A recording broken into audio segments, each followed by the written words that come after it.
وأقول قال الله جل جلاله والمصطفى الهادي ولا أتأول. بسم اللہ الرحمن الرحیم.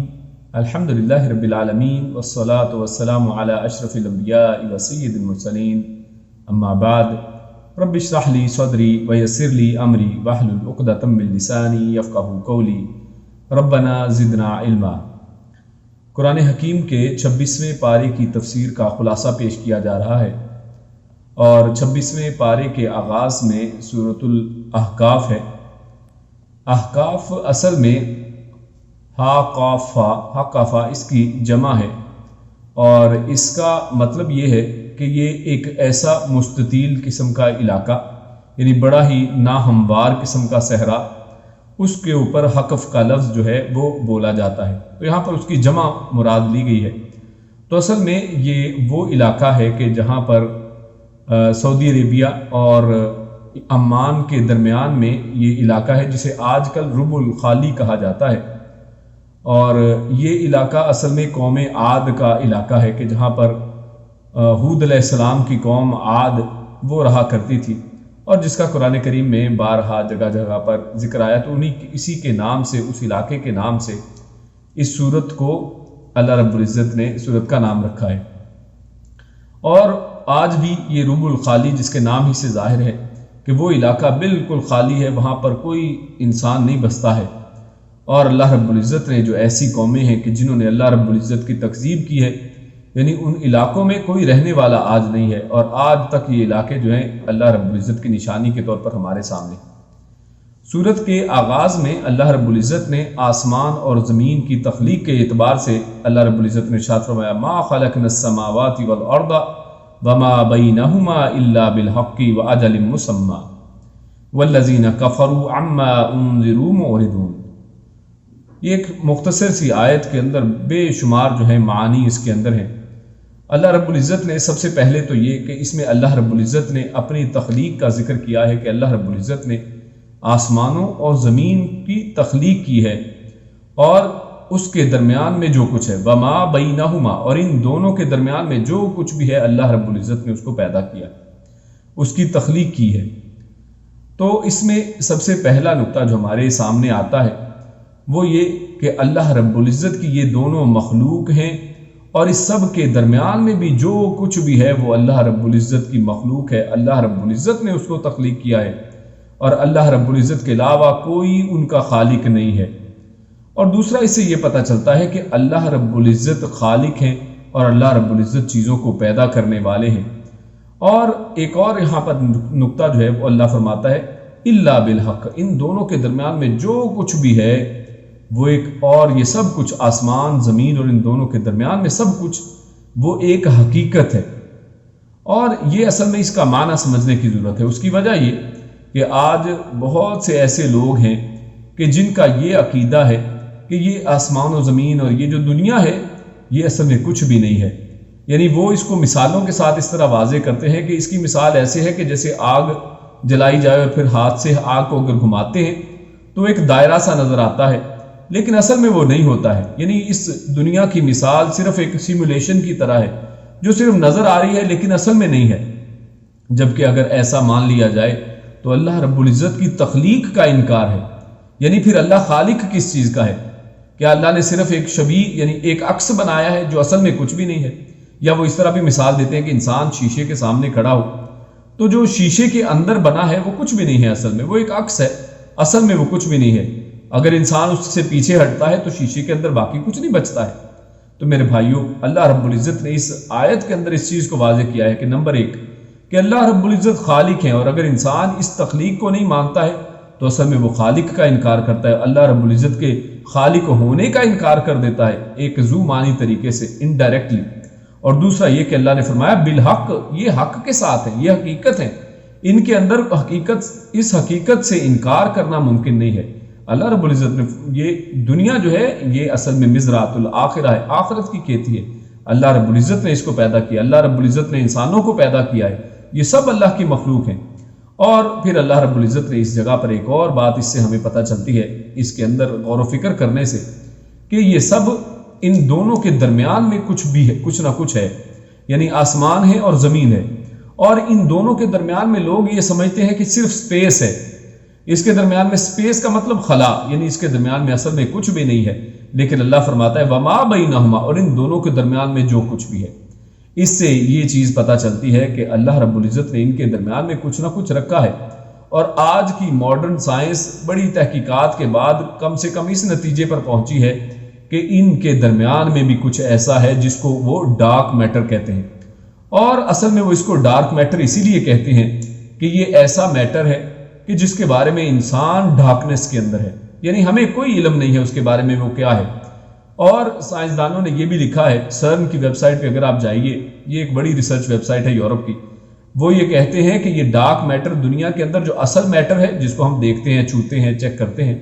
وہ 5% ہے جو ہمیں نظر آتا ہے، جس سے کائنات اور گیلیکسیز اور سب چیزیں بنی ہیں، اور باقی 95% ڈارک میٹر ہے جس سے ہم بالکل ناواقف ہیں۔ اللہ رب العزت نے فرمایا جو کچھ ان دونوں کے درمیان میں ہے، تو اللہ رب العزت نے یہاں پر ہر وہ چیز جو ان کے درمیان میں ہے، لیکن آج ہمیں علم نہیں ہے اس کے بارے میں، ہم اس کے بارے میں نہیں جانتے ہیں۔ اللہ رب العزت نے ہر چیز کا احاطہ اس کے اندر کر دیا کہ اللہ رب العزت نے ان کو تخلیق کیا، اور پھر اس کے بعد اللہ فرماتا ہے وَأَجَلٍ مُّسَمًّى، اور اللہ رب العزت نے یہ سب کچھ ہمیشگی کے لیے نہیں بنایا، یہ ہمیشہ رہنے کے لیے نہیں ہے۔ اس دنیا کا آخر کار ایک نہ ایک ایکسپائری ڈیٹ ہے، اس نے کسی نہ کسی دن ختم ہونا ہے، اللہ رب العزت نے اس کی ایک ایکسپائری رکھی ہے، یہ سب ایک محدود مدت تک کے لیے اللہ رب العزت نے بنایا ہے، ہمیشگی اس کی نہیں ہے۔ وَالَّذِينَ كَفَرُوا، اور جو لوگ کفر کرتے ہیں، عَمَّا أُنذِرُوا مُعْرِضُونَ، جس چیز سے ان کو ڈرایا جا رہا ہے کہ یہ دنیا ختم ہونے والی ہے، آخر کار اس نے ختم ہونا ہے اور قیامت کا ایک منظر پیش آنے والا ہے، اللہ رب العزت ہر ایک کو دوبارہ اٹھائے گا اور حساب و کتاب ہونے والا ہے۔ وہ اس ڈراوے والی چیز سے، اس قیامت سے وہ اعراض کر رہے ہیں،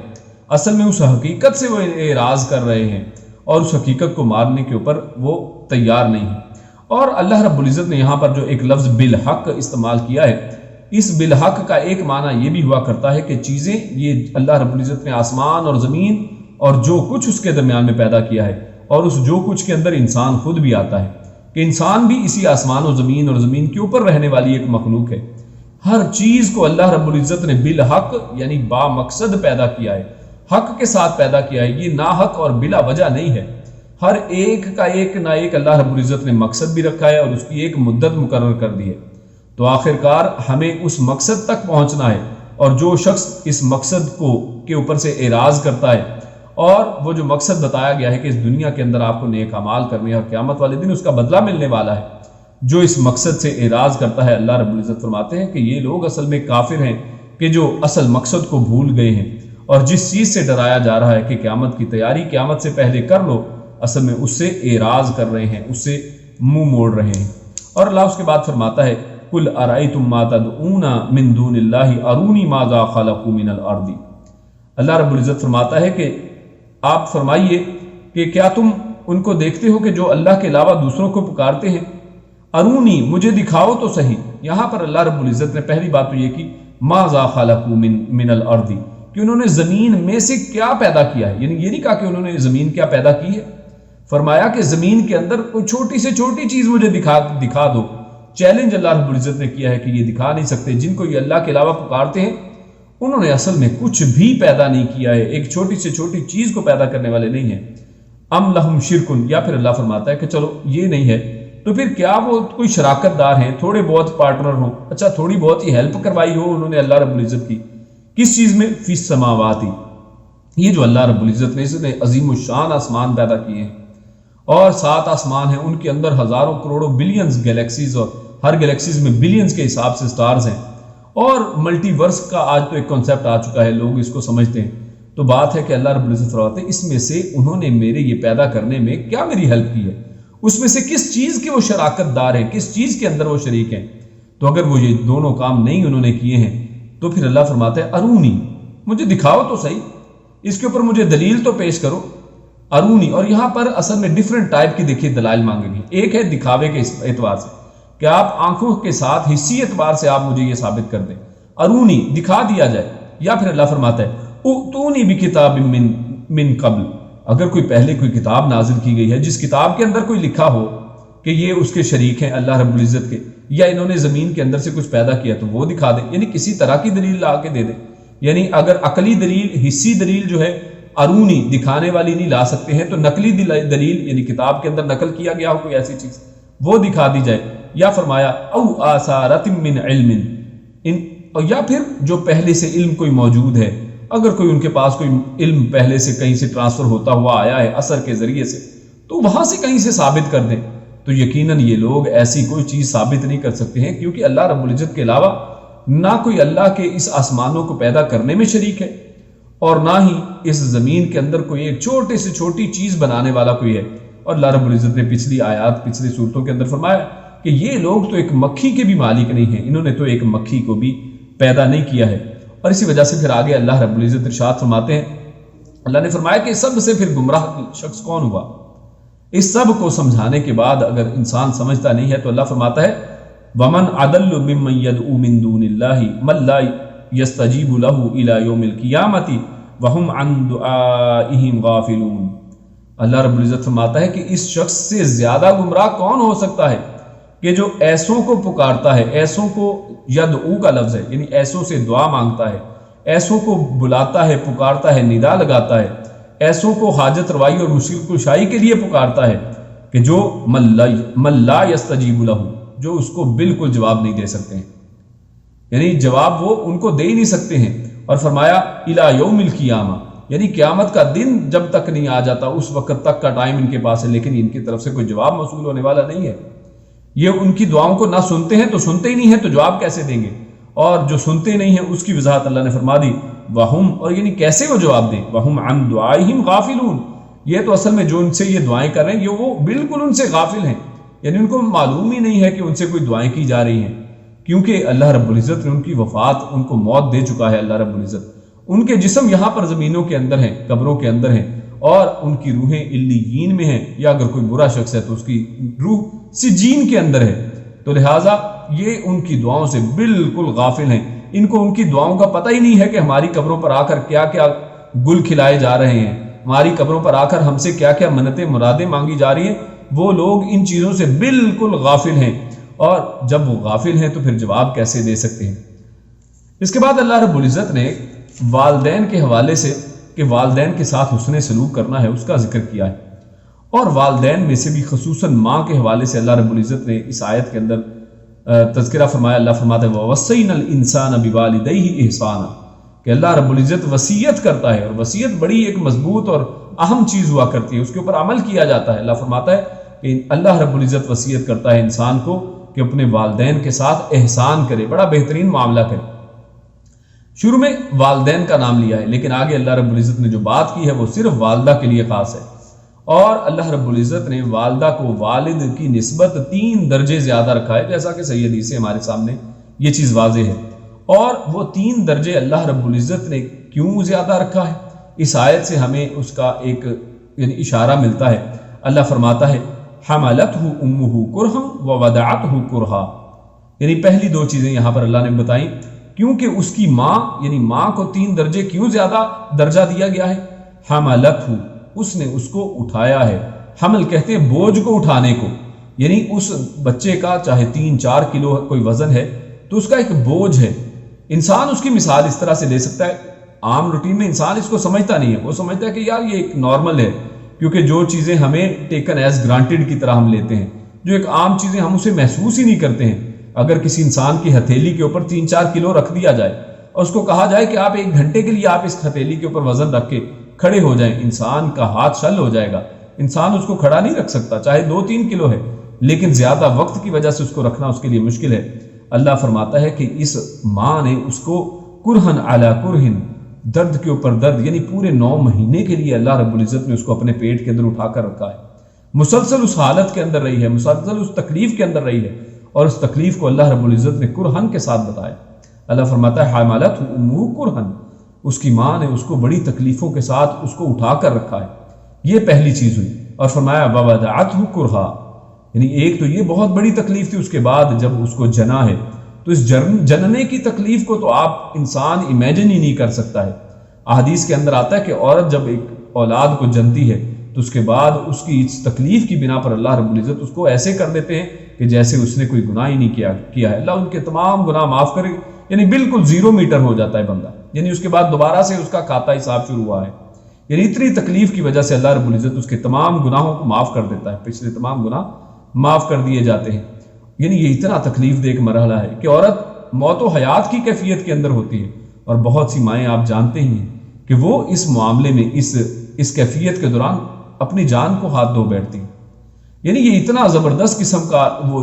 جو اس کے اوپر جو مصیبت اس کے اوپر آتی ہے، وہ اس کو اللہ رب العزت نے یہاں پر فرمایا وَبَدَعَتْهُ كُرْهًا، اور اس نے بڑی تکلیف کے ساتھ اس کو جنا ہے. تو یہ دوسری ایک چیز ہوئی. اور فرمایا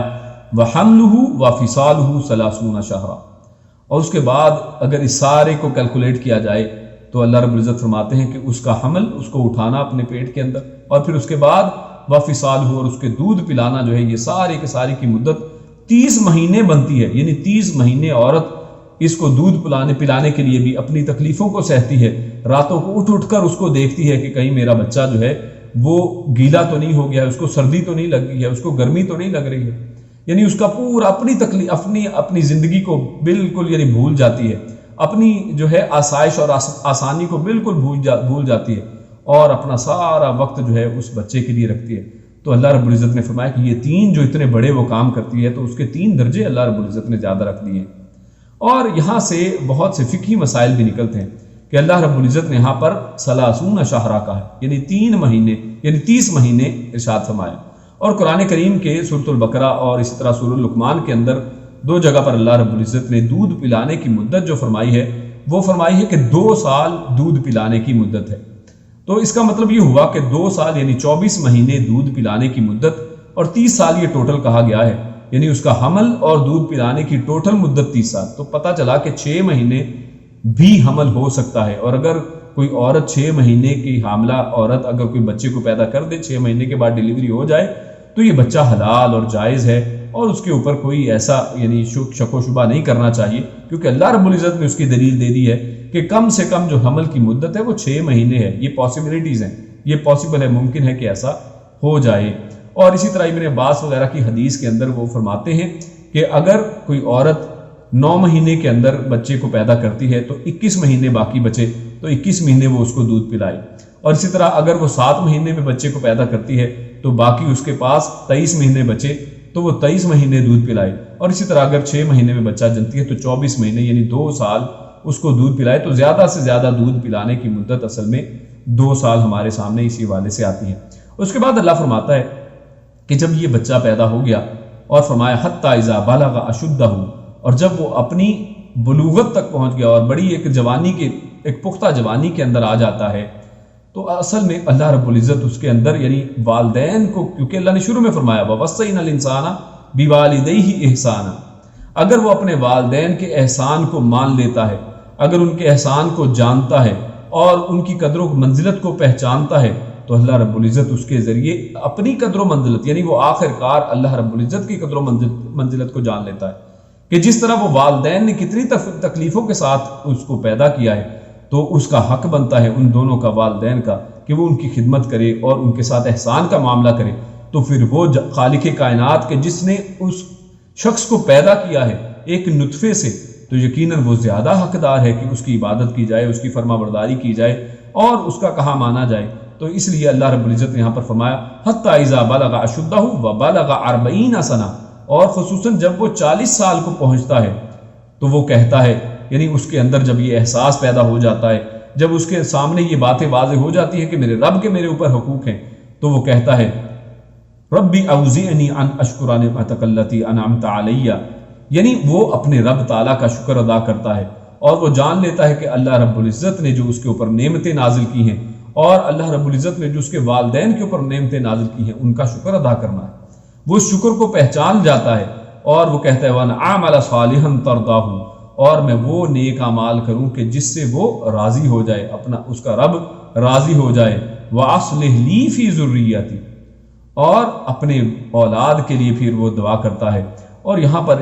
اولاد کے اعتبار سے جو دعا ہے یہ بڑی ہی اہم دعا ہمارے سامنے آتی ہے، اور اصل میں یہ ایک مقبول دعا بھی ہے، یعنی ایسی دعا جس کو اللہ رب العزت نے خود گارنٹی دی ہے کہ یہ قبول دعا ہے، کیونکہ اگلی آیت میں اللہ فرماتا ہے اولئک الذین نتقبل عنہم، کہ اللہ رب العزت یہی وہ لوگ ہیں جن سے اللہ رب العزت قبول کر لیتا ہے، یعنی ان کی یہ دعائیں قبول ہونے والی ہیں ان کے شکر کی وجہ سے اور اعتراف نعمت کی وجہ سے ان کی دعا قبول ہوتی ہے۔ تو یہ اپنے اولاد کے لیے جو دعا کرتے ہیں اس کے اندر غور و فکر کی ایک ضرورت ہے۔ اللہ فرماتا ہے وَأَصْلِحْ لِي فِي ذُرِّيَّتِي،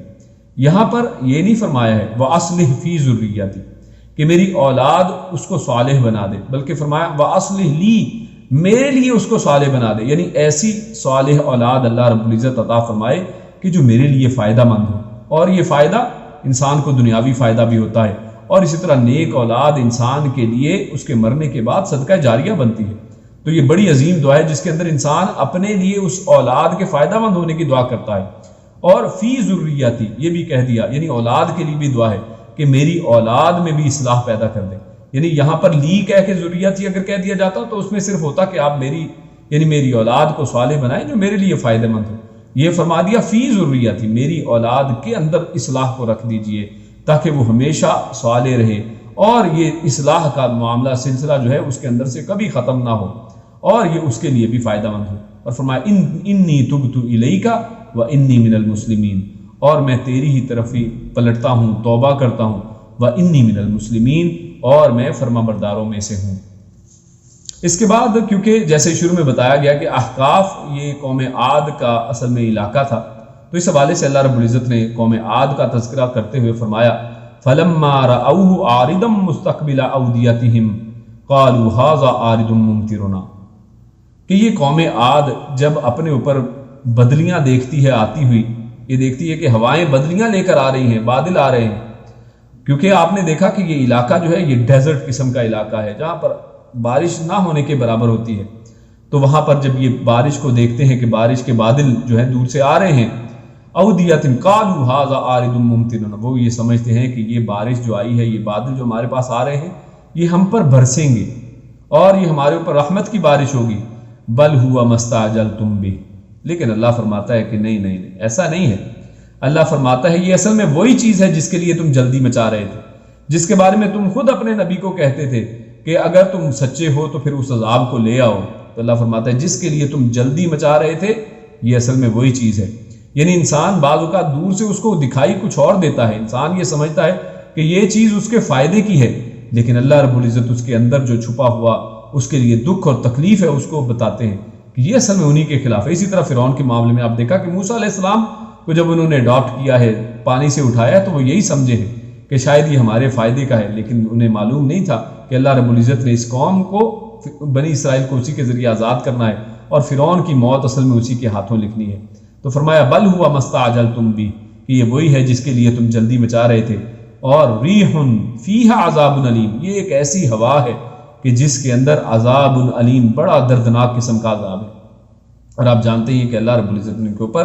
7 راتیں اور 8 دن اللہ رب العزت نے مسلسل ان کے اوپر عذاب مسلط رکھا ہے۔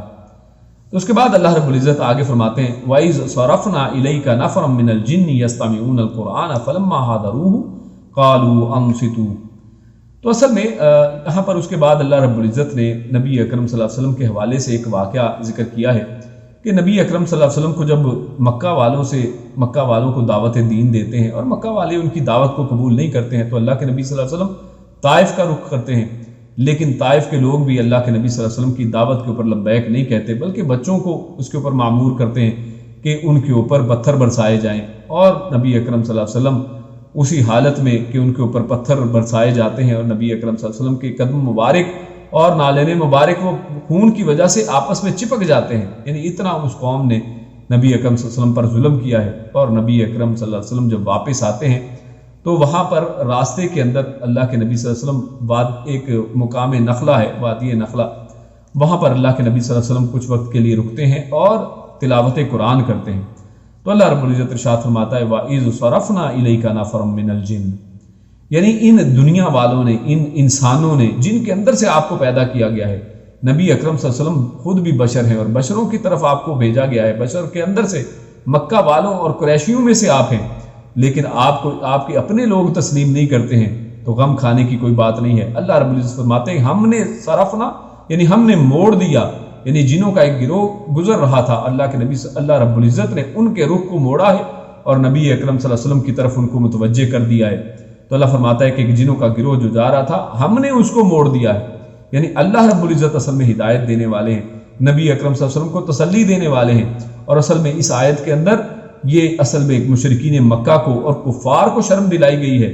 اور اس میں آج کے کفار بھی اس کے اندر شامل ہیں کہ جو اس حق کی بات کو تسلیم نہیں کرتے ہیں۔ اللہ فرماتا ہے کہ جنات نے اس کو تسلیم کیا ہے، تو تم لوگ جن کی طرف اس نبی کو بھیجا گیا ہے وہ اس کو تسلیم کیوں نہیں کرتے ہو؟ فرمایا کہ نفر من الجن یستمعون القرآن، اور یہاں پر یہ نہیں کہا ہے کہ یسمعون القرآن، یسمعون کا مطلب ہے کہ وہ سنا انہوں نے، یعنی وہ قرآن کو پھر سن رہے تھے، بلکہ فرمایا یستمعون یعنی کان لگا کر انہوں نے قرآن مجید کو سنا، یعنی پوری توجہ کے ساتھ۔ پتہ یہ چلا کہ جب قرآن کریم کو سنا جائے، قرآن کی تلاوت کی جائے تو اس کے اوپر کان لگا کر سنا جائے، یعنی ایسا نہیں ہے کہ پیچھے تلاوت چل رہی ہے اور آپ اپنے کاموں میں مگن ہیں، آپ کا دھیان ہی نہیں ہے کہ وہاں پر کیا ہو رہا ہے، یا پھر دوسرا اس کا مطلب اس طرح سے لیں کہ قرآن مجید کی تلاوت ہو رہی ہے اور انسان کو کوئی پتہ نہیں ہے کہ وہ کیا کہا جا رہا ہے، انسان اس کلام سے ہی ناواقف ہے، انسان کو اس کا معنی و مفہوم ہی نہیں آتا ہے، تو پھر کیا سن رہا ہے؟ اصل میں وہ صرف ایک ناظرہ سننے کی بات تک رہ جاتی ہے۔ تو یستمعون القرآن، وہ قرآن مجید کو کان لگا کر سنتے ہیں۔ فلما حضروہ، اور پھر جب وہ وہاں پر بیٹھ گئے باقاعدہ سننے کے لیے وہاں پر حاضر ہو گئے ہیں، قالوا، تو انہوں نے کہا انصتو، یعنی جب ظاہر ہے اس میں بیٹھے ہوں گے تو کچھ لوگ اگر شاید وہاں پہ بولے ہوں گے تو انہوں نے کہا کچھ نے کہ خاموش رہو، انصتو یعنی خاموشی کے ساتھ قرآن کو سنو۔ تو پتہ یہ چلا کہ جب قرآن مجید کی تلاوت ہو رہی ہو تو اس کو خاموشی کے ساتھ سنا جائے، اور اس کے اندر بات چیت کے ذریعے قرآن مجید کی طرف سے دھیان ہٹتا ہے، تو لہٰذا بالکل خاموشی کے ساتھ جو پیغام دیا جا رہا ہے، جو قرآن پڑھا جا رہا ہے، اس کو خاموشی سے سنا جائے۔ فلما قضی، اور جب قرآن پڑھا جا چکا، جب نبی اکرم صلی اللہ علیہ وسلم تلاوت سے فارغ ہوئے، ولوا الی قومہم منذرین، تو پھر اس کے بعد وہ مڑے پلٹے اپنی قوم کی طرف ڈرانے والے بن کر۔ تو یہاں پر بھی بہت سے نکات ہیں۔ پہلا نکتہ یہ کہ جب قرآن مجید ختم ہوا ہے تو وہ اس محفل سے اٹھے۔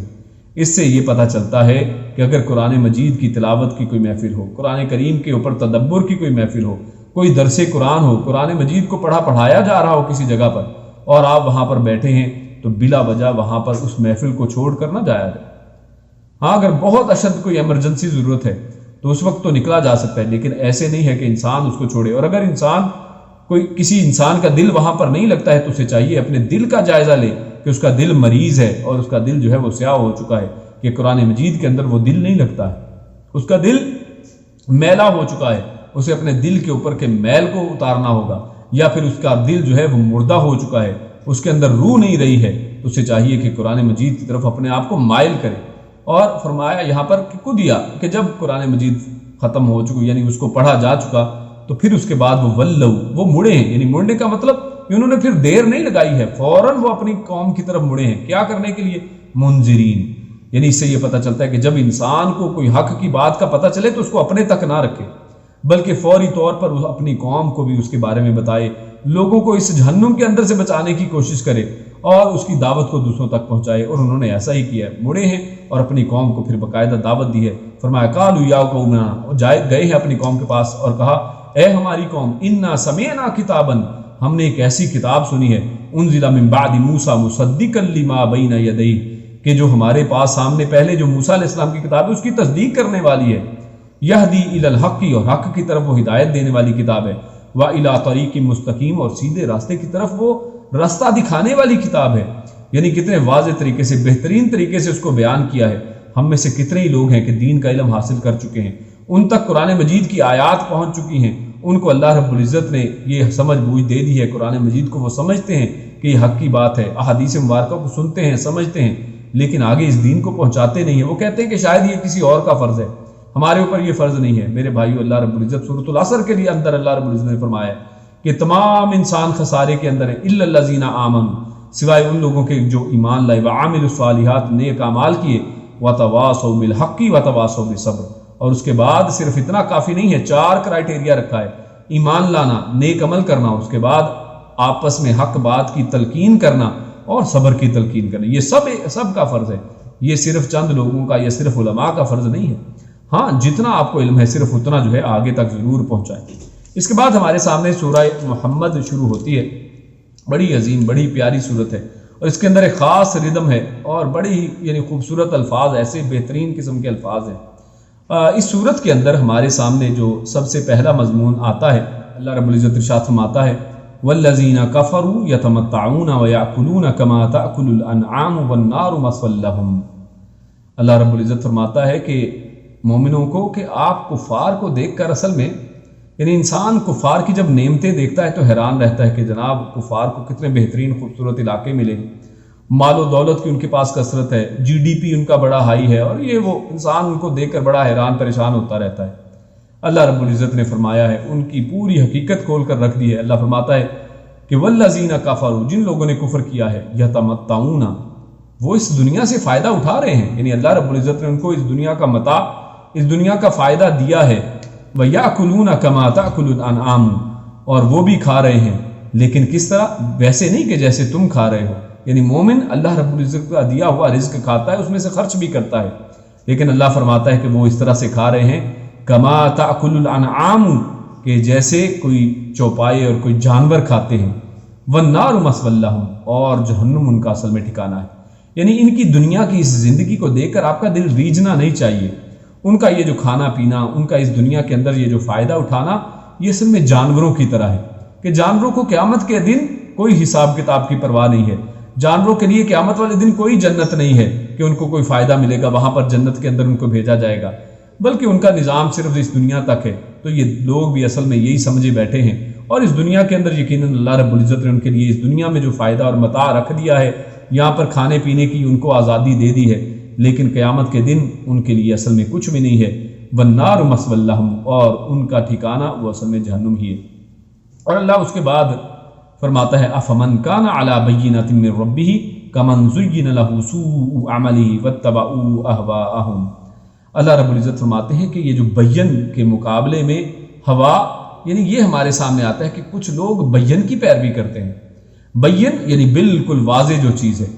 اور اس کے مقابلے میں بہت سے لوگ ایسے ہیں کہ جو ہوا کی پیروی کر رہے ہیں، اور ہوا کا مطلب خواہش نفس، یعنی ایک طرف قرآن کریم اور احادیث کی واضح نشانی ہے، اور دوسری طرف وہ کہتے ہیں کہ نہیں، اس قرآن کو ہم اپنی عقل سے سمجھیں گے، ہم اس کے اندر خود اپنے طرف سے تدبر کریں گے، ہم اس کو اپنے انداز میں سمجھنے کی کوشش کریں گے، اور احادیث کا انکار کر دیتے ہیں۔ قرآن کریم کی آیات کو اپنی عقل سے سمجھنے کی کوشش کرتے ہیں، اور احادیث کو اپنی عقل پر پرکھنے کی کوشش کرتے ہیں، اور پھر ان کا انکار کر دیتے ہیں۔ اللہ رب العزت ارشاد فرماتا ہے کہ کیا بھلا جو واضح دلیل کے اوپر ہے، جس کے سامنے قرآن کریم ہے جو بڑا حق پر ہے، اور احادیث مبارکہ ثابتہ ہیں کہ جو حق کو واضح کرنے والی ہیں، کیا وہ اس کی طرح ہے کمن زین لہ سوء عملہ، کہ جس کا عمل بڑا مزین کر کے دکھا دیا گیا ہے کہ جناب دیکھیے یہ تو بہت بڑے عالم فاضل ہیں، یعنی ان کے علم کے بڑے چرچے ہیں، اور ان کو ایسی مزین کر کے ان کی علمی اور فلسفیانہ اور عقلی دلائل کو بڑا، یعنی اس کے اوپر چمک دمک اس کی اللہ رب العزت نے یعنی اس کو مزین کر کے دنیا کے سامنے پیش کر دیا ہے۔ اللہ فرماتا ہے وَاتَّبَعُوا أَهْوَاءَهُمْ، یہ تو اصل میں اپنی احوا کی پیروی کر رہے ہیں، یہ اپنی خواہش نفس کے اصل میں پیروکار ہیں۔ اللہ فرماتا ہے مَثَلُ الْجَنَّةِ الَّتِي وُعِدَ الْمُتَّقُونَ فِيهَا أَنْهَارٌ مِّن مَّاءٍ غَيْرِ آسِنٍ۔ اور اللہ رب العزت نے یہاں پر پھر جنتوں کا تذکرہ کیا۔ اللہ فرماتا ہے کہ جنت اس کی مثال ایسی ہے کہ جس کو اللہ رب العزت نے متقیوں کے لیے وعدہ کیا، تیار کر کے رکھا ہے، اور اس کی مثال اللہ بیان کرتا ہے، یعنی جنت ایگزیکٹلی بیان نہیں کی جا رہی ہے، کیونکہ حدیث کے اندر آتا ہے کہ جنت ایسی جگہ ہے کہ جس کو کبھی کسی آنکھ نے دیکھا نہیں ہے، کبھی کسی دماغ نے اس کو سوچا نہیں ہے، یعنی اس کی امیجینیشن ہی نہیں کی جا سکتی ہے، اور صرف اس کی مثال سے اس کو سمجھانے کی کوشش ہے۔ اللہ فرماتا ہے فیہا انہار من ماء، کہ اس کے اندر نہریں ہیں، یعنی اللہ رب العزت نے کوانٹٹی جو اس دنیا کے اندر قلت، پانی کی قلت کے بارے میں آپ جانتے ہیں کہ دنیا پوری پریشان ہے، اللہ فرماتا ہے کہ وہاں پر کوانٹٹی کا کوئی مسئلہ ہی نہیں ہے، انہار، ایک نہر نہیں، نہریں ہیں وہاں پر، من ماء، پانی کی، اور کوالٹی کا بھی کوئی مسئلہ نہیں ہے۔ فرمایا غیر آسن، یعنی ایسا پانی کہ جو ایکسپائر ہونے والا نہیں ہے، جو خراب ہونے والا نہیں ہے، یعنی وہ ہمیشہ بالکل ریفریشنگ ہے، فریش رہنے والا ہے۔ وانہار، اور اس میں نہریں ہیں، یعنی صرف پانی کی نہریں نہیں ہیں، من لبن، لبن کی،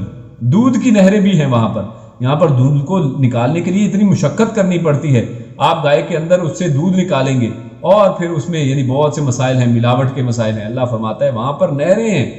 یعنی دودھ کی بھی کوئی قلت نہیں ہے، وہاں پر نہریں ہیں، ایک نہر نہیں کہا، نہریں ہیں دودھ کی، اور اس کے اندر بھی کوالٹی کا عالم یہ ہے لم یتغیر طعمہ،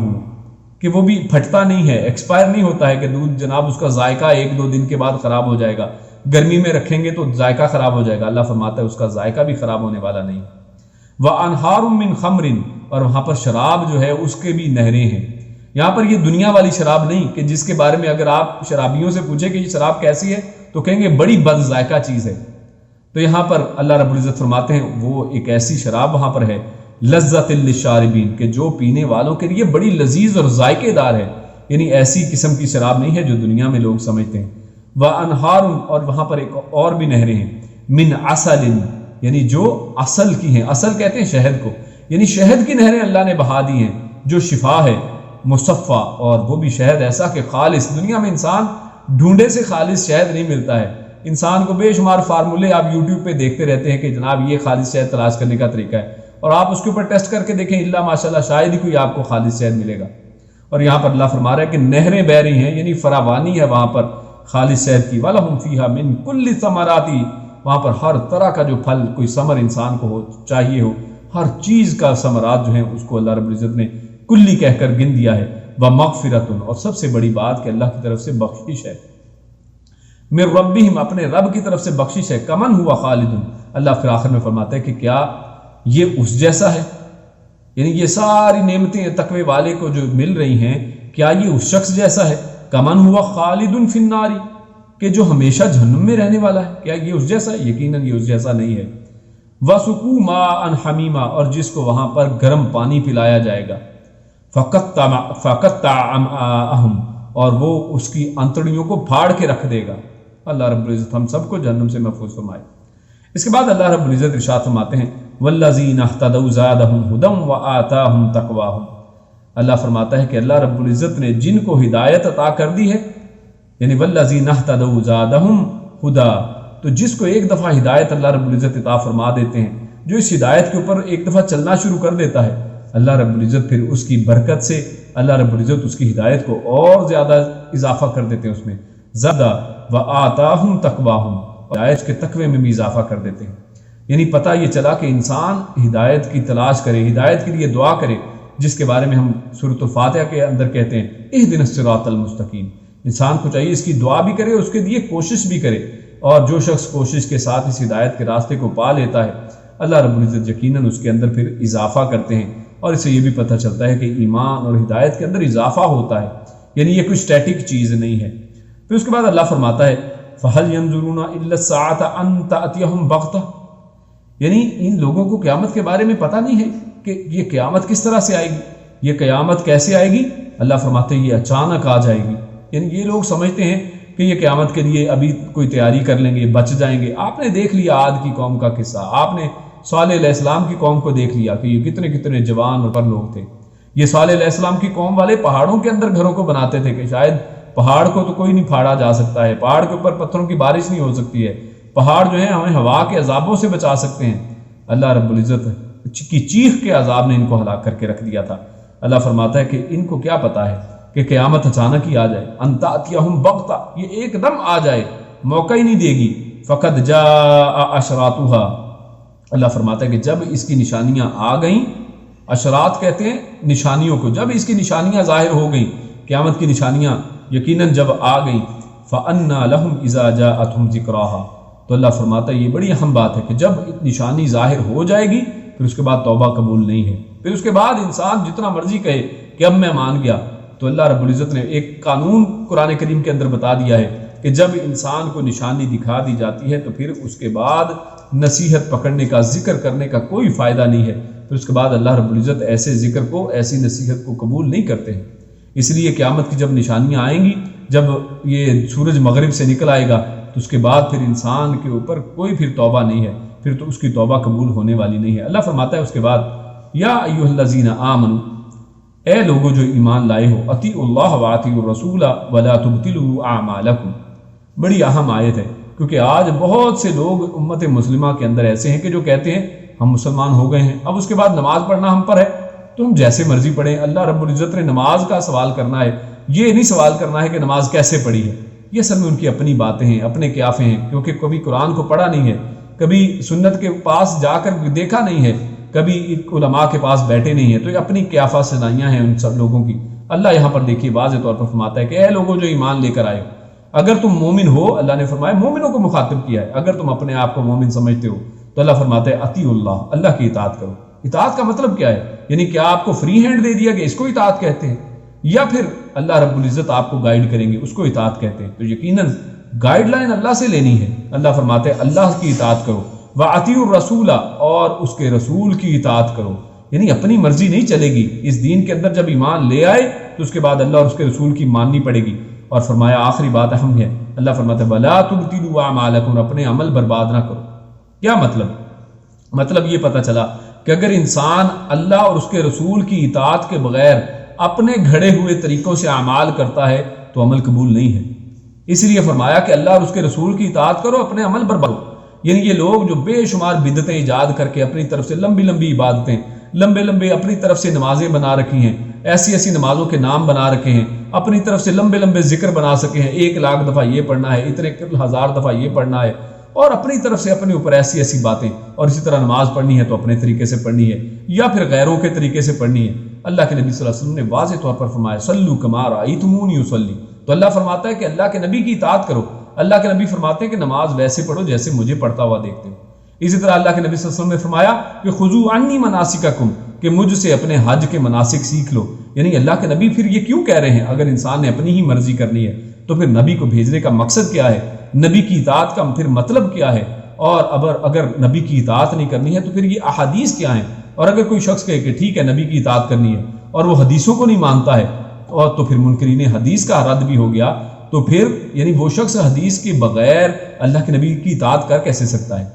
جب وہ حدیث کو ہی نہیں مانتا ہے تو پھر اللہ کے نبی کی اطاعت کہاں سے آ گئی؟ اگر وہ کہتا ہے کہ صرف قرآن کافی ہے تو پھر تو یہ اللہ کا کلام ہوا، تو پھر اطیعوا الرسول کا کیا مطلب ہے؟ تو میرے بھائیو، اللہ رب العزت نے اس میں قرآن کریم کو ماننے کا اور احادیث مبارکہ سے استفادہ کرنے کا حکم دیا ہے، اور جو شخص اپنے اعمال کو ان کے بغیر اپنی مرضی سے پیش کرے گا، اپنی مرضی کے اعمال، اپنی مرضی کے طریقوں کے اعمال کو لائے گا، تو اللہ فرماتا ہے وَلَا تُبْطِلُوا أَعْمَالَكُمْ، تو ان لوگوں کے اعمال برباد کر دیے جائیں گے، باطل کر دیے جائیں گے، ان کو قبول نہیں کیا جائے گا۔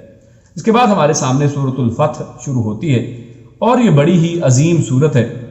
اور اصل میں اس کا جو سبب نزول ہے وہ صلح حدیبیہ ہے۔ یعنی صلح حدیبیہ کا جو واقعہ آتا ہے تو اس حوالے سے اصل میں یہ سورت اسی نزول کے سبب کے تحت نازل کی گئی ہے۔ انس رضی اللہ تعالیٰ عنہ فرماتے ہیں کہ فتح مبینہ سے مراد صلح حدیبیہ ہی ہے، یعنی یہ اصل صلح حدیبیہ ہی کے بارے میں نازل ہوئی ہے۔ اور اسی حوالے سے ہمارے سامنے صحیح بخاری کی ایک حدیث ہے جس میں نبی اکرم صلی اللہ علیہ وسلم نے ارشاد فرمایا کہ رات کو مجھ پر وہ سورت نازل ہوئی ہے جو مجھ پر اس چیز سے زیادہ جو مجھے، اللہ کے نبی فرماتے ہیں کہ رات مجھ پر وہ سورت نازل ہوئی ہے جو مجھے ہر اس چیز سے زیادہ محبوب ہے جس پر سورج طلوع ہوا ہے۔ یعنی اللہ کے پیارے رسول نے اس سورت کو سب سے عظیم اور سب سے بہترین سورت قرار دیا ہے جو اللہ کے نبی کو سب سے زیادہ محبوب ہے۔ اور کیوں نہ ہو، کیونکہ اللہ رب العزت نے اس میں فرمایا انا فتحنا لک فتحا مبینا، کہ بے شک ہم نے آپ کے لیے کھول دیا ہے ایک فتح مبین کو، آپ کے اوپر فتح کو آپ کے نصیب میں رکھ دیا ہے۔ اصل میں یہ صلح حدیبیہ کے حوالے سے مختصراً آپ کے سامنے بیان کرتے ہیں کہ صلح حدیبیہ یہ اصل میں 6 ہجری میں اللہ کے نبی صلی اللہ علیہ وسلم 1400 صحابہ کے ساتھ مکہ کی طرف عمرے کے لیے نکلتے ہیں مدینہ سے،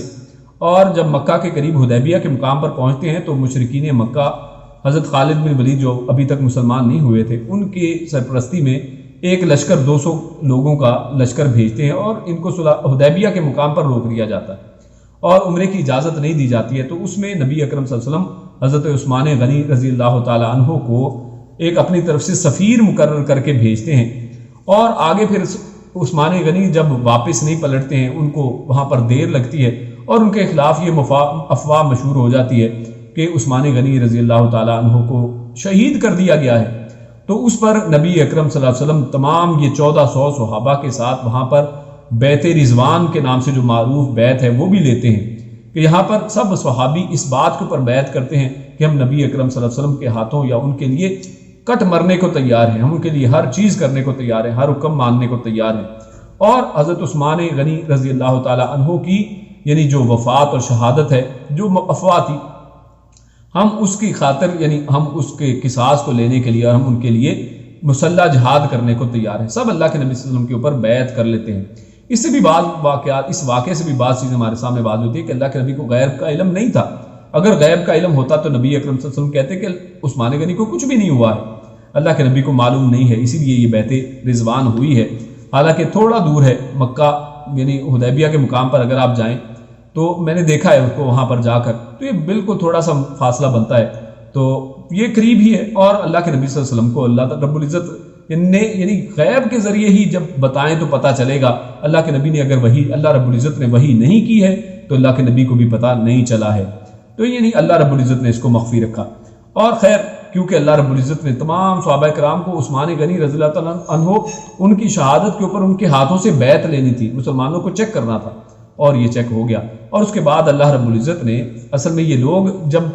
تمام مسلمان عثمان غنی کے شہادت کے اوپر بیعت لے لیتے ہیں اور مسلح جہاد کے اوپر قسم کھا لیتے ہیں کہ ہم جہاد کریں گے، تو اس پر پھر کفار کو جو ہے وہاں پر مشرکین، آپ کو معلوم ہے کہ ڈرپوک ہوتے ہیں، تو یہ ڈر جاتے ہیں اور پھر اس کے بعد یہ صلح کے لیے ہاتھ بڑھاتے ہیں کہ آپ ہم سے صلح کر لیں، اور اس پر یہ صلح کا معاہدہ ایک ہوتا ہے جس کو اصل میں صلح حدیبیہ کہا جاتا ہے، اور اس میں بہت سی شرطیں اس میں رکھی جاتی ہیں، جن میں سے جو سب سے اہم اصل میں بنیادی شق اگر کہیں تو وہ یہ تھی کہ 10 سال تک جو ہے جنگ بندی ہوگی، یعنی جنگ دونوں کے درمیان، مسلمانوں مشرکین کے درمیان میں 10 سال تک کوئی جنگ نہیں ہوگی، جنگ بندی کا معاہدہ ہو جاتا ہے،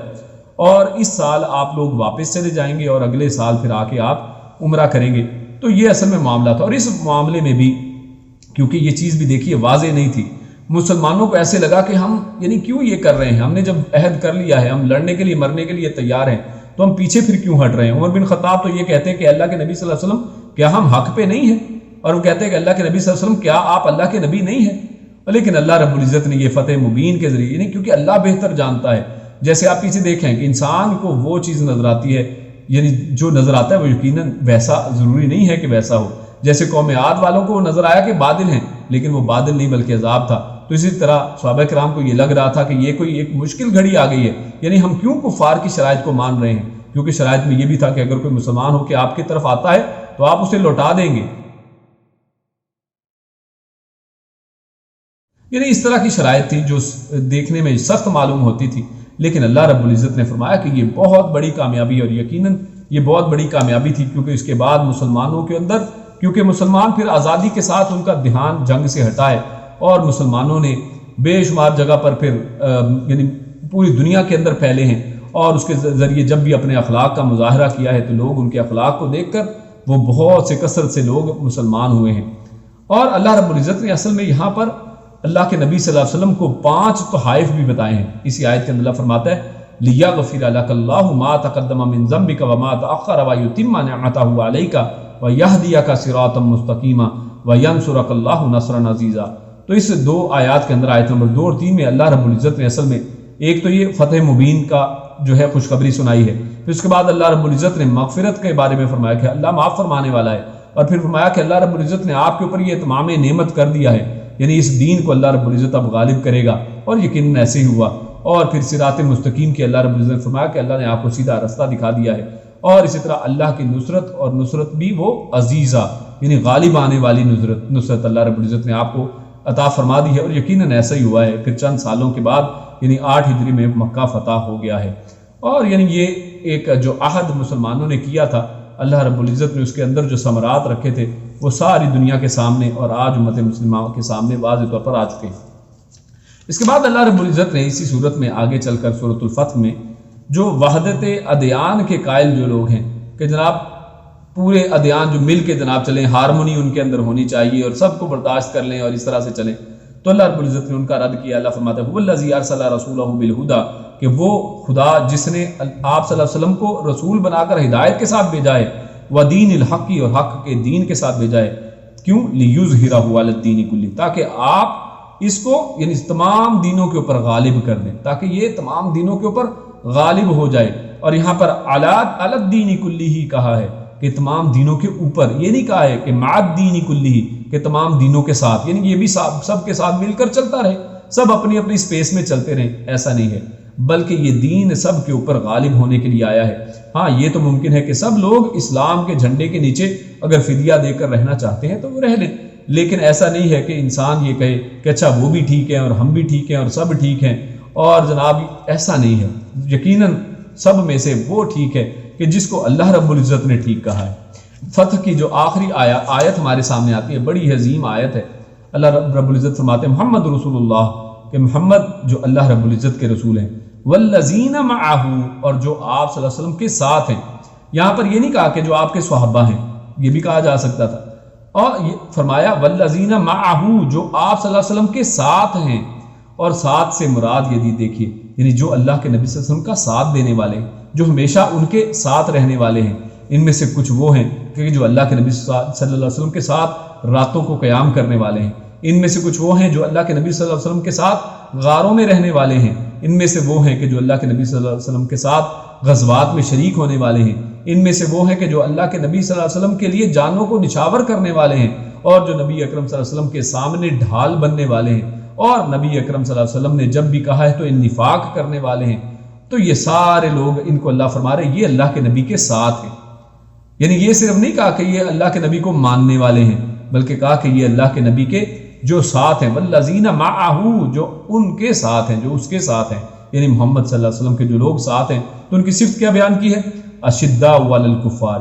یہ کفار کے مقابلے میں بڑے سخت ہیں۔ جب کفر کی بات آتی ہے تو آپ لوگ، یعنی آج بہت سے لوگ کہتے ہیں کہ جناب یہ جو توحید پرست ہوتے ہیں یہ بڑے ہارڈ ہوتے ہیں، یہ بہت سخت ہوتے ہیں۔ میرے بھائیو کیوں نہ سخت ہو؟ جب اللہ کی توحید کے اوپر زچ آئے گی، جب اللہ کی توحید کے اوپر حملے کیا جائیں گے تو آپ سخت ہوں گے ہی۔ تو اسی لیے یہاں پر اس آیت میں فرمایا کہ یہ اللہ کے نبی کے جو ساتھ لوگ ہیں ان کی پہچان یہ ہے کہ یہ کفار کے مقابلے میں بڑے سخت ہوتے ہیں۔ رحماء بینہم، ہاں یقیناً آپس میں نرم ہوتے ہیں، آپس میں ایک دوسرے کو معاف کرتے ہیں، آپس میں ان کے دل جو ہے کینے سے پاک ہوتے ہیں۔ تراہم رکعا سجدا، آپ ان کو دیکھیں گے کہ یہ رکوع میں ہیں، سجدوں میں ہیں۔ یبتغون فضلا من اللہ، یہ اللہ کے فضل کو تلاش کرتے ہیں، ورضوان، اور اللہ کی رضا کو تلاش کرتے ہیں۔ سیماہم فی وجوہہم من اثر السجود، اور ان کے چہروں کے اوپر آپ سجدوں کے نشانوں کو پائیں گے۔ یہ نہیں کہا ہے کہ ان کے ماتھوں کے اوپر سجدے کے نشان ہے، کہا ہے کہ ان کے چہروں کے اوپر سجدے کے نشان ہیں، یعنی ماتھے پہ سجدے کا نشان نہیں کہا۔ یہ بڑے غور کرنے کی بات ہے، یعنی وہ سجدے کر کر کے ان کے چہروں کے اندر جو نور ایمانی پیدا ہو گیا ہے، اصل میں اس چہرے کی بات کی جا رہی ہے۔ اور سجدوں کے اندر اور قیام کے اندر روتے تھے یہ لوگ، اور بعض صحابہ کرام کے چہروں کے اوپر تو رونے کی وجہ سے نشان پڑ گئے تھے، تو اس لیے فرمایا کہ ان کے چہروں کے اوپر اصل میں سجدوں کے نشان ہیں۔ ذالک مثلہم فی التوراۃ، اور ان کی مثال تورات میں بھی ہے، ومثلہم فی الانجیل، اور انجیل میں بھی ان کی مثال دی گئی ہے، ان کی الہامی کتابوں کے اندر بھی ان کا ذکر ہے۔ اور اللہ فرماتا ہے کزرع اخرج شطأہ فآزرہ فاستغلظ فاستوى علی سوقہ یعجب الزراع لیغیظ بہم الکفار۔ اللہ رب العزت نے یہاں پر بڑی بہترین مثال ان کی بیان کی ہے کہ یہ ایسے ہیں کہ جیسے کسی کسان نے ایک چھوٹی سی بیج بویا ہے اور ایک سوئی اس میں سے نکلی ہے زمین کے اندر سے، پھر وہ موٹی ہوئی ہے، پھر تنا وہ قوی ہو گیا ہے، اور پھر اس کے بعد وہ بڑا مضبوط ہو گیا ہے، پھر وہ بالکل سیدھا کھڑا ہو گیا ہے، علی سوقہ، اپنی اس کے اوپر یعنی تنے کے اوپر پھر پکا ہو گیا ہے، اور یعجب الزراع، اور اس کے اوپر جو کسان ہے یعنی جس نے یہ پودا لگایا ہے، یعنی وہ اللہ رب العزت نے یہ چیزیں لگائی ہیں، اور پیارے رسول صلی اللہ علیہ وسلم ہے کہ جن کے ہاتھ کا لگا ہوا یہ پودا ہے وہ اس کے اوپر بڑے خوش ہیں۔ لیغیظ بہم الکفار، اور اس لیے بھی کہ کفار ان کے اوپر غیظ رکھتے ہیں، کفار ان سے بغض رکھتے ہیں۔ آج دیکھیے صحابہ کرام سے بغض کون لوگ رکھتے ہیں؟ یہ واضح یہ آیت بڑی بہترین فرق ان لوگوں کے درمیان میں کرتی ہے کہ کون صحابہ کرام سے محبت کرنے والا ہے، کون ان سے نفرت کرنے والا ہے، اور جو صحابہ کرام سے بغض رکھتا ہے اس کا مقام اللہ نے کیا بتایا ہے؟ اللہ فرماتا ہے کہ وہ کفار ہیں، لیغیظ بہم الکفار، کہ کفر کرنے والے کفار جو ہیں اس کے اوپر ان کے اوپر بغض کرتے ہیں۔ وعد اللہ الذین آمنوا وعملوا الصالحات منہم مغفرۃ واجرا عظیما، اور اللہ رب العزت نے ایسے ایمان والے نیک عمل کرنے والے لوگوں کے لیے مغفرت رکھی ہے اور اجر عظیم رکھا ہے۔ اس کے بعد ہمارے سامنے سورۃ الحجرات آتی ہے، اور اس سورت کے اندر بے شمار نصائح ہمارے سامنے ہیں۔ شروع میں اللہ رب العزت ارشاد فرماتے ہیں بسم اللہ الرحمن الرحیم،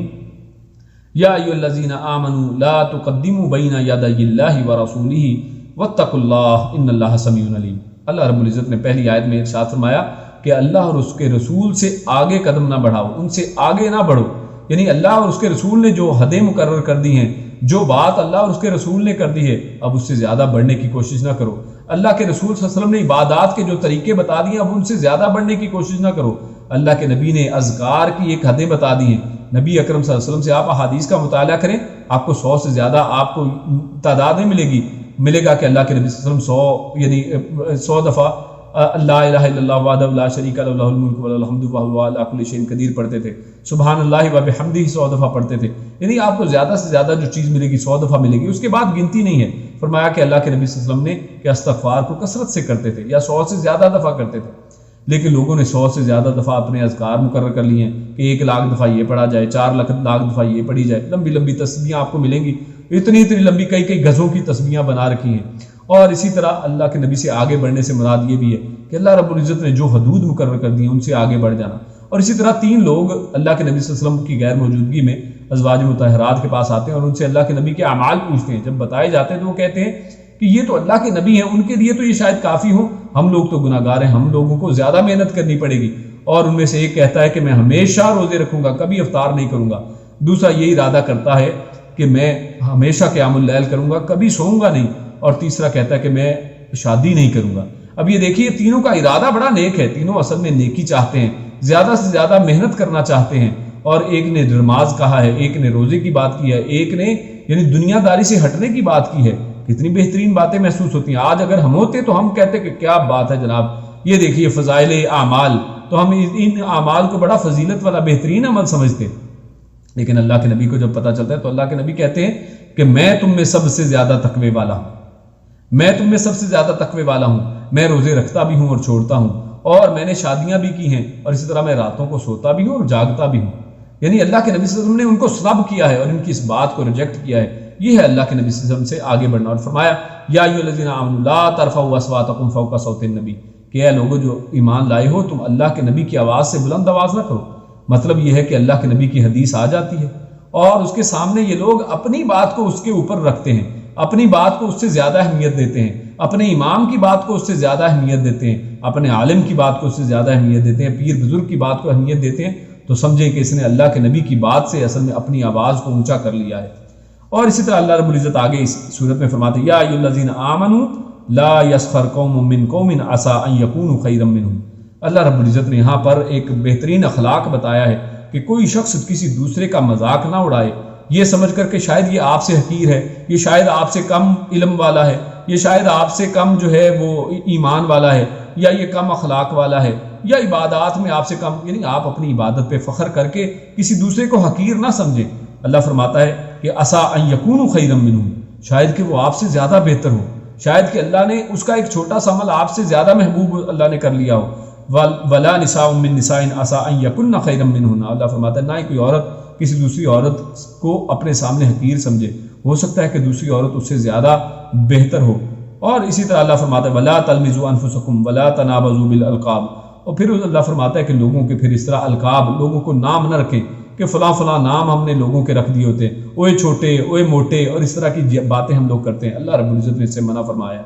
اس طرح اللہ رب العزت نے اسی صورت میں پہلے فرمایا یا ایھا الذین آمنوا ان جاءکم فاسق بنبأ فتبینوا، کہ جب بھی تمہارے سامنے کوئی فاسق شخص کوئی خبر لے کر آئے تو پھر تحقیق کر لیا کرو۔ تو اس سے یہ پتہ چلا ہے کہ ہمارے سامنے آج کوئی بھی بات آتی ہے تو ہمیں چاہیے کہ اس کے اوپر تحقیق کر لیں، کیونکہ آج یہ واٹس ایپ اور فیس بک کا زمانہ ایسا خطرناک زمانہ ہے، ہمارے سامنے بے شمار چیزوں کو آج فرمان کہہ کر بیان کیا جاتا ہے، یہ فرمان علی ہے، اور حضرت علی سیدنا علی رضی اللہ تعالیٰ عنہ کو زیادہ تر اس کا نشانہ بنایا جاتا ہے۔ فرمان علی کے نام پر ایسی ایسی باتیں اپنی طرف سے بنا کر گھڑ دی جاتی ہیں، اور بعض اوقات نبی اکرم صلی اللہ علیہ وسلم سے منسوب کر دیا جاتا ہے کہ پیارے رسول نے یہ فرمایا، حالانکہ انہوں نے یہ نہیں فرمایا ہے۔ موضوع اور من گھڑت روایات کو اللہ کے نبی کے ساتھ منسوب کر دیا جاتا ہے، اور اسی طرح بعض اوقات قرآن مجید کے ساتھ منسوب کر دیا جاتا ہے کہ قرآن میں یہ لکھا ہے، جبکہ قرآن میں وہ نہیں لکھا ہے۔ اس کے بعد اللہ فرماتا ہے یا ایھا الذین آمنوا اجتنبوا کثیرا من الظن، اللہ فرماتا ہے کہ اے لوگوں جو ایمان لائے ہو تم اکثر ظن سے بچو، یعنی جو گمان ہم بدظنی لوگوں کے بارے میں کرنا شروع ہو جاتے ہیں کہ یار یہ شخص مسجد سے نکلا ہے، اس نے سنتے ہی نہیں پڑھی ہے، انسان کہتا ہے کہ پتہ نہیں یہ بندہ سنتے پڑھتا ہی نہیں ہے، وہ آپ کو کیا پتہ۔ اللہ فرماتا ہے کہ بعد الظن اسم، کہ بہت سے جو گمان اس طرح کے ہیں وہ گناہ ہیں، کیونکہ انسان ہو سکتا ہے کہ وہ آپ سے بہتر ہو سکتا ہے کہ وہ اللہ کے نبی کی زیادہ سنت پر عمل کرنے والا ہو، کیونکہ اللہ کے نبی کی سنت یہ ہے کہ اللہ کے نبی سنتوں کو گھر میں ادا کرتے تھے۔ ہاں مسجد میں پڑھنے کی بھی اجازت ہے، لیکن وہ شخص اگر گھر میں پڑھ رہا ہے، آپ سمجھ رہے ہیں کہ وہ پڑھتا ہی نہیں ہے، آپ نے خود ہی سے اپنے دماغ میں ایک بات اس کے خلاف بنا لی ہے، ہاں آپ اس سے پوچھ لیں، آپ اس کے حوالے سے آپ کے دل میں کوئی سوال ہے، آپ اس سے پوچھ لیں کہ میرے بھائی آپ ایسا کیوں کرتے ہیں، آپ ایسا کیوں نہیں کرتے ہیں، اور وہ اس کی وضاحت اگر دے دیتا تو یہ زیادہ بہتر ہے۔ فرمایا ولا تجسسوا، اللہ نے فرمایا کہ جاسوسی میں بھی نہ پڑو. ہم میں بہت لوگوں کی ابھی یہ عادت ہے, اس میں مرد بھی پیچھے نہیں, عورتیں بھی پیچھے نہیں ہیں, کہ ہم ایک دوسرے کی ٹو لگاتے رہتے ہیں کہ اچھا اس نے یہ اب کیا کیا ہے, آج کل یہ کیا کر رہا ہے, یہ اچھا کیا کام کر رہا ہے, اور اس نے کیا پیسہ کمایا ہے کیا. یعنی ایک دوسرے کے پیچھے لگے ہیں, ہر وقت جاسوسی چل رہی ہے. اور بچوں کو بتایا ہوا کہ فلاں آئے تو مجھے بتانا, فلاں ایسا کرے گا تو پھر مجھے بتانا, فلاں پہ نظر رکھنا. اللہ فرماتا ہے کہ فلا ولا تجسسوا, جاسوسی میں نہ پڑو. ولا یغتب بعضکم بعضا, اور کوئی تم میں سے ایک دوسرے کی غیبت بھی نہ کرے. اور غیبت یہ ہے کہ اپنے بھائی کی اس کے پشت پیچھے اس کی کوئی برائی کرنا. اور کسی نے اللہ کے نبی صلی اللہ علیہ وسلم کے سامنے یہ کہا کہ اگر اس کے اندر وہ برائی ہو تو کیا پھر بھی نہ کریں. انہوں نے کہا کہ اگر اس کے اندر برائی ہے اور پھر تم اس کو کہہ رہے ہو تو یہی تو اصل میں غیبت ہے, اور اگر اس کے اندر برائی نہیں اور پھر تم کر رہے ہو تو یہ تو اصل میں بہتان ہے. یہ تو اس سے بھی بڑی بات ہے کہ اگر اس کے اندر وہ چیز نہیں ہے اور تم اس کے اوپر الزام لگا تو یہ بہتان بن گیا ہے. اور اگر اس کے اندر یہ چیز ہے لیکن اس کو تم لوگوں کے سامنے غیر حاضری میں بات کر تو یہ اصل میں غیبت ہے. ہاں صرف اس وقت یہ چیز جائز ہے کہ جب کوئی مظلوم جو ہے یا کسی لوگوں کو کسی شخص کے ظلم سے محفوظ کرنے کے لیے بتایا جائے کہ اس کے چکر میں نہ پڑنا, تو یہ وہاں پر صرف اس چیز کی اجازت ہے, جیسا ہم قرآن کریم کے پہلے ایک مقام پر پڑھا ہے. اللہ فرماتا ہے ایحب احدکم ان یاکل لحم اخیہ میتا فکرہتموہ. اللہ رب العزت نے یہ غیبت کرنے والے کے بارے میں فرمایا کہ جو یہ غیبت کرتا ہے, فرماتا ہے کیا کوئی شخص یہ پسند کرے گا کہ تم میں سے کوئی ایسا شخص پسند کرے گا کہ وہ اپنے مردہ بھائی کا گوشت کھائے. تو اصل میں یہ غیبت اپنے مردہ بھائی کے گوشت کھانے کے برابر ہے. اللہ فرماتا ہے فکرہتموہ, تم اسے برا سمجھتے ہو تو پھر غیبت کیوں کرتے ہو. اس کے بعد سورہ کاف ہمارے سامنے شروع ہوتی ہے, اور سورۃ الکاف کے اندر اللہ فرماتا ہے وَلَقَدْ خَلَقْنَا الْإِنسَانَ وَنَعْلَمُ مَا تُوَسْوِسُ بِهِ نَفْسُهُ, کہ ہم نے انسان کو پیدا کیا ہے اور ہم زیادہ جانتے ہیں کہ اس کے دل و اس کے دماغ کے اندر, اس کے نفس کے اندر کیا وسواس پیدا ہوتے ہیں. یعنی اللہ رب العزت انسانوں کے اندر کی باتوں کو بھی جانتے ہیں. جو وسوسہ پیدا ہوا ہے ابھی اس نے اس کو زبان سے ادا نہیں کیا ہے, صرف دل میں سوچا ہے, اللہ رب العزت جانتے ہیں. اور کیوں نہ جانے, اللہ فرماتا ہے وَنَحْنُ أَقْرَبُ إِلَيْهِ مِنْ حَبْلِ الْوَرِيدِ, کہ اللہ رب العزت اس کی رگ جاں, یعنی جو اس کو پیدا کرنے والا ہے یقیناً وہ اس سے زیادہ واقف ہے. رگ جاں یعنی اس کی جان اور اس کی حیات کی ضمانت ہے. یعنی اگر رگ کاٹ دی جائے, یعنی شاہ رگ کو کاٹ دیا جائے تو انسان مر جاتا ہے. اللہ فرماتا ہے کہ ہم اس کی رگ جان سے زیادہ قریب ہیں, ہم تو اس کو تخلیق کرنے والے ہیں. اور اللہ فرماتا ہے, اور اس کی ایک اور وجہ اِذْ يَتَلَقَّى الْمُتَلَقِّيَانِ عَنِ الْيَمِينِ وَعَنِ الشِّمَالِ قَعِيدٌ, کہ جب کہ اس کے دونوں طرف دو فرشتے اللہ رب العزت نے ہر وقت مقرر کر رکھے ہیں. اور اللہ فرماتا ہے مَا يَلْفِظُ مِنْ قَوْلٍ إِلَّا لَدَيْهِ رَقِيبٌ عَتِيدٌ, کوئی لفظ وہ اپنے منہ سے نہیں نکالتا ہے لیکن یہ دونوں اس کو لکھ لیتے ہیں. یہ دیکھیے, جب وہ لفظ منہ سے نکالا ہے تو اس وقت فرشتوں کے لکھنے کی بات کی ہے, اور جب فرمایا کہ جب وہ شخص اپنے دل کے اندر کوئی بات کرتا ہے, ابھی لفظ نہیں بنے ہیں, تو اللہ فرماتا ہے کہ میں خود اس کو سنتا ہوں. اللہ رب العزت کو وہ پہلے سے ہی معلوم ہے. اور یہاں پر ایک بات صرف وہ ذہن میں رکھیے کہ یہاں پر جو فرمایا وَنَحْنُ أَقْرَبُ إِلَيْهِ مِنْ حَبْلِ الْوَرِيدِ, اس سے یہ دلیل نہیں نکلتی ہے کہ اللہ رب العزت ہر جگہ پر ہے, کیونکہ اس کے بارے میں ہم پہلے وضاحت کر چکے ہیں کہ وہ جو ہر جگہ اور معکم کے جو دلائل ہیں وہ درست نہیں ہیں, کیونکہ وہ نصرت کے لحاظ سے. اور اللہ رب العزت قرآن کریم کے جا بجا فرما چکا کہ اللہ فرماتا ہے کہ ثم استوى علی العرش, کہ اللہ رب العزت عرش پر مستوی ہے. اور یہ احادیث سے بھی بالکل ثابت ہے اور قرآن کریم کی آیات اس پر دلالت کرتی ہیں. اس کے بعد اللہ فرماتا ہے یوم نقول لجہنم هل امتلأت ونقول هل من مزید, کہ قیامت کا تذکرہ کرتے ہوئے اللہ فرماتا ہے کہ وہ دن کہ جس دن جہنم جو ہے وہ کہے گی, نقول لجہنم, بلکہ جہنم سے کہا جائے گا هل امتلأت, کیا تو بھر گئی ہے, یعنی کیا تمہارا پیٹ بھر گیا ہے ان جہنمیوں کو تمہارے اندر ڈالنے سے. تو وہ کہے گی وتقول هل من مزید, کہ کیا کچھ اور ہے. اور اسی والے سے ایک حدیث بھی ہمارے سامنے آتی ہے کہ جہنم بار بار یہی چیز کہے گی, بار بار اس کو کہا جائے گا, بخاری کی حدیث ہے کہ جب اور ڈالا جائے گا تو پھر وہ کہے گی کچھ اور ہے, اور پھر آخر کار اللہ رب العزت اپنا قدم مبارک اس کے اندر رکھیں گے, اور پھر اس کے بعد وہ کہے گی قط قط, یعنی بس بس اب اور مجھے کوئی حاجت نہیں ہے.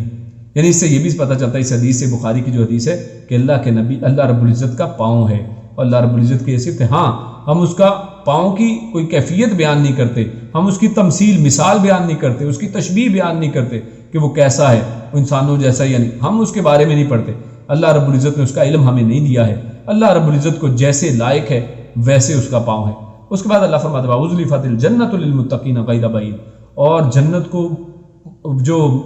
جنتی ہیں, جو متقین ہیں, ان کے قریب کر دیا جائے گا, غیر بعید, اور وہ دور نہیں ہوگی. یعنی دیکھیے جہنم کا تذکرہ پہلے ایک صورت میں آیا تھا پیچھے, اور فرمایا تھا کہ دور سے ہی لوگ جہنم کی آوازوں کو سن لیں گے. وہاں پر بعید کی بات کی گئی تھی، لیکن جنت کو اللہ رب العزت نے قریب کہہ دیا. یعنی جنتیوں کو ویٹ نہیں کرنا پڑے گا کہ بڑی دور کہیں پہ پیدل چل کے جانا ہے یا بڑی دور کوئی ٹرانسپورٹیشن کے مسائل ہیں، بلکہ اللہ رب العزت اس کو قریب کر دے گا تاکہ فوری طور پر جلد سے جلد میرے جنتی جو ہیں وہ جنت کے اندر داخل ہو جائیں. تو یہ جنتیوں کے لیے بڑی اعزاز کی بات ہے. اس کے بعد ہمارے سامنے سورۃ الزاریات شروع ہوتی ہے،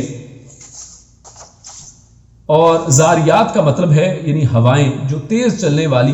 ہوائیں ہوا کرتی ہیں، اور ایسی ہوائیں جو چیزوں کو بکھیر کر رکھ دیں، جیسے سٹارمز ہیں، ٹورنٹس ہیں، بہت تیز ہوائیں چلتی ہیں، تو ان کی مثال آپ لے سکتی ہیں. اللہ فرماتا ہے وَالزَّارِيَاتِ ضربا، کہ جب تیز ہوائیں جو ہیں، قسم ہے تیز ہواؤں کی کہ جب وہ تیزی کے ساتھ چلتی ہیں. اور یہاں پر اللہ رب العزت نے اصل میں ان آیات کے اندر مختلف طرح کی ہواؤں کا تذکرہ کیا ہے کہ قسم ہے ان ہواؤں کی جو تیزی کے ساتھ چلتی ہیں. فَالْحَامِلَاتِ وِقْرًا، اور پھر بوجھ کو اٹھا کر چلنے والی ہواؤں کی. یعنی یہ بوجھ کیا ہے کہ جو اصل میں بادلوں کا بوجھ، یعنی بادل اتنے ٹنوں منوں کے، اتنا پانی جب زمین پر گرتا ہے تو سیلاب آ جاتے ہیں. یعنی بارش ہوتی ہے تو بعض اوقات پورے کے پورے علاقے پانی سے بھر جاتے ہیں. اتنا بوجھل پانی، اتنی بڑی چیز ہوا میں کتنے آرام سے تیر رہی ہے. اور یہ بوجھوں کو اٹھانے والی ہوائیں. فَالْجَارِيَاتِ يُسْرًا، اور یہ بوجھوں کے ساتھ وہ کوئی بوجھل نہیں ہے، فرمایا یہ چل رہی ہیں یسرا، بڑی آسانی کے ساتھ. فَالْمُقَسِّمَاتِ أَمْرًا، اور پھر اللہ رب العزت کے حکم سے یہ پھر اس پانی کو تقسیم کرتی ہیں جہاں پر اللہ رب العزت حکم کرتے ہیں. اس کے بعد اللہ رب العزت فرماتا ہے قُتِلَ الْخَرَّاصُونَ، کہ ہلاک ہو گئے وہ لوگ جو خراسون ہیں. خراسون ان کو کہا جاتا ہے جو قیافے لگاتے رہتے ہیں، اپنے دماغ کی باتیں، اپنے فلسفے، اپنی بنی بنائی چیزیں، اپنی گھڑی ہوئی باتیں، اور اسی کے اوپر پوری زندگی کھپ جاتی ہے، اور لوگ ان کو سمجھتے ہیں کہ یہ بڑے تدبر والے اور بڑے عقل مند لوگ ہیں، لیکن قرآن کا پتہ نہیں ہے اور احادیث کے اندر غور و فکر نہیں کیا ہے، احادیث کا انکار کرتے ہیں. اور اللہ فرماتے ہیں قتل الخراسون، ایسے قیافہ شناس، ایسے لوگ جو اپنے طرف سے اٹکل لگاتے ہیں، اپنی طرف سے اندازے لگانے والے، وہ سب مارے گئے. اور یہ واضح آیات کے پتہ چل جانے کے باوجود، احادیث کے پتہ چل جانے کے باوجود ان کے اوپر صرف نظر کرتے ہیں، ان کو سائیڈ پہ کر دیتے ہیں، اور اپنا دماغ جو کہتا ہے کہ جناب ہمیں یہ سمجھ آ رہی ہے، ہمارے خیال میں یہ ایسا ہے، تو اس کے مطابق چلنے کی کوشش کرتے ہیں. اور ایک یقینی علم جو ہے جو قرآن کے اندر ہے، علم یقین، اس کو چھوڑ کر یہ اپنے دماغوں کے ظنی علم کی طرف اصل میں جاتے ہیں.